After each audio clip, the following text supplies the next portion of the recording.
All right, we're looking at 6.2 part 2, which is linear and angular speed. So we're answering the essential question, how do I find linear and angular speed? So linear speed is something that calculus deals with all the time, right? So it says suppose that point P, that's right here, moves at a constant speed along a circle radius r with center 0 or origin O. The measure of how fast P moves is linear speed, okay? If V represents velocity, usually represents linear speed, then speed is distance over time. Okay, speed equals distance over time, or distance equals rate times time. You've heard that one as well, right? Or V equals S over T. S is our distance, T is our time. Okay, so S is that arc length. Remember from last section that S is equal to R theta is our arc length. Okay, remember that. So angular speed now. That's a little bit different. So this was that point P moving along that circle, right? Imagine you're like a track runner, okay? And it's how fast you're just moving around the circle, okay? Angular speed, at point P in the figure moves along the circle, ray OP rotates around the origin, okay? Ray OP creates this angle theta. So what we're talking about is how much that angle theta is changing as that moves. That's angular speed. So how like, here's how I always think of it. If you're running, this is a track, and you're running at point P, your linear speed is how fast you're actually moving around the circle, right? Now, angular speed, if you're the coach in the middle, the angular speed is how fast the coach's head turns as they're watching you run around the circle. Okay, a little bit different. So the formula here is this right here. I think this is omega. I'm not exactly sure what they're going for here. Does it say in the book? I doubt it. Let's find out. No. I'm going to feel silly if it's not that. Okay? We're going to call it W for now because it looks like a W. Okay? So it's going to be W equals theta over T, where theta is in radians. Okay?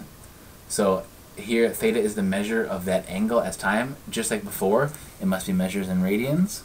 Okay? It must be measured in radians. And it's going to be radians per unit of time.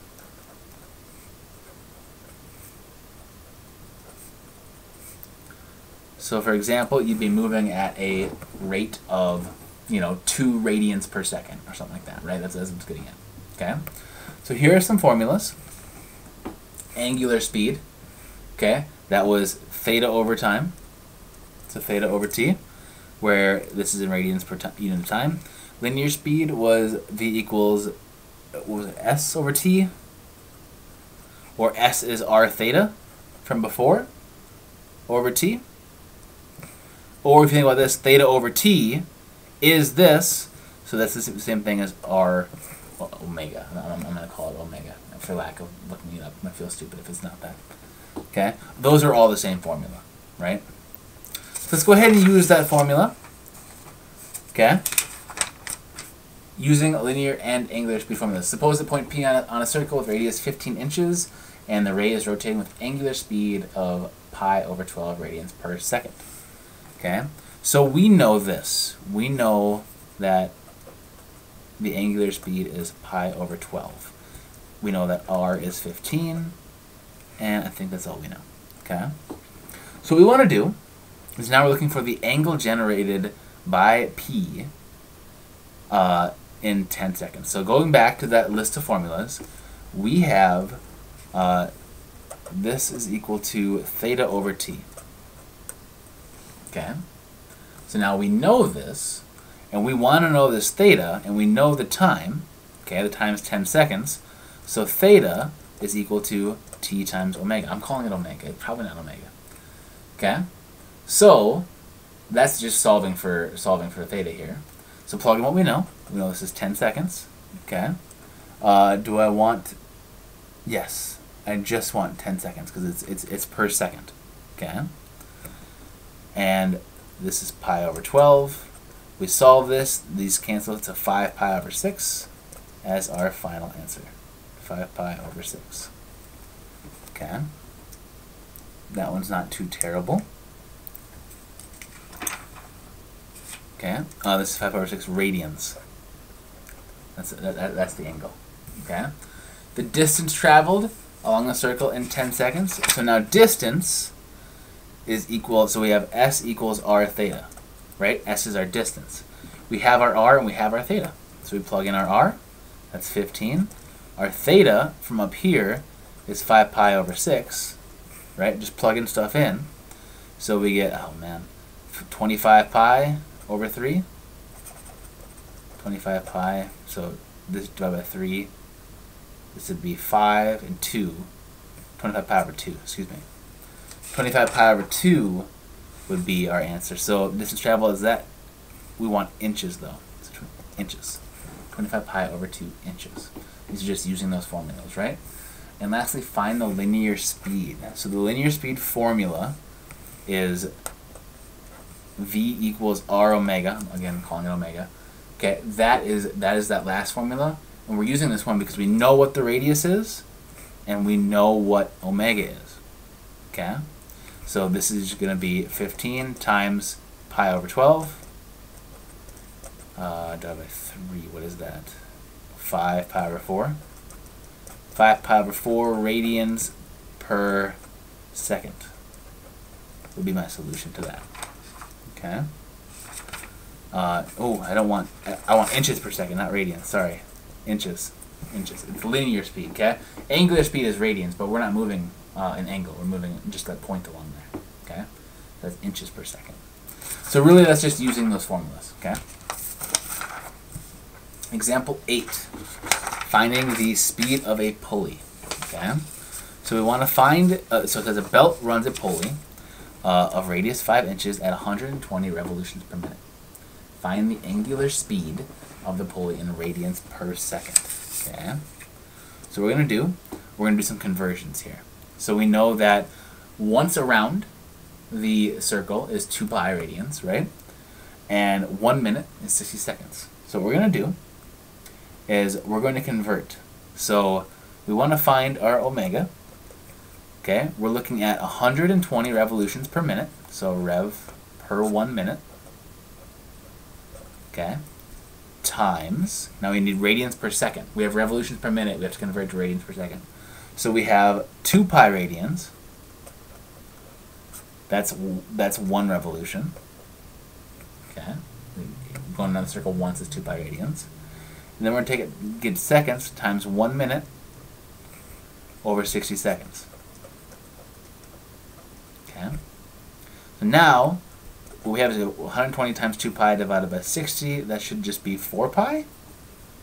4 pi radians per second. Nothing new there at all. Literally just converting 120 revolutions per minute to 4 pi radians per second. No new math there. Okay. So we went around 4 pi radians per second, and now it's asking find the linear speed. Okay. So we know the formula for linear speed. One of them was v equals r omega. Now r here is 5. Omega we just found is 4 pi. So this is going to be just plugging it in. So 5 times 4 pi is 20 pi. You can put inches per second. You can plug it in your calculator and get an approximation for what that is. It looks like it's 63 inches per second is the linear speed. Okay. Pretty easy though, just using those formulas. And the last one, example 9, a satellite traveling in a circular orbit 1,800 kilometers above the surface takes 2.5 hours to make an orbit once around the circle, once around the Earth, right? The radius is approximately 6,400 kilometers. Look at the figure. That's the figure. Okay. We want to approximate the linear speed in kilometers per hour. Okay. So linear speed formula. We have a couple options, but what we really need is we need to know the arc length, or at the s, if you will. So we're going to use the formula v is equal to r theta over t. Because we know time, we know the radius, and we know the theta. Okay. Now we're looking at the satellite, so we can't use 6,400 as a radius. We need to use these two added together. So we have 6,400 plus 1,800. So it's 8,200 is our radius. Our time is 2.5. And then our theta is going to be 1 orbit. So it's going to be 2 pi times 2 pi. So we end up with 8,200 times 2 divided by 2.5. I get 6560 pi. It would be our speed. Let's go with kilometers per hour. Okay, that's going to be our linear speed, is 6560. Okay? 6560 pi, sorry. Now to approximate the distance, we know that distance is equal to, so we know that our formula was this, right? V equals, I'm going to call it S. Yeah, S over T. So it was speed equals distance over time, right? Now, no matter how long it travels, unless you change something, that's not going to change the speed at which it travels, right? So our speed is still 6560 pi. Okay?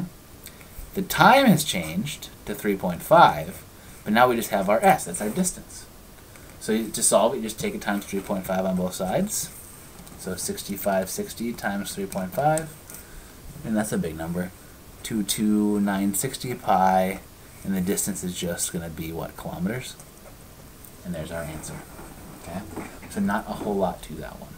So make sure you have those formulas down, but that's it. Okay? Good luck.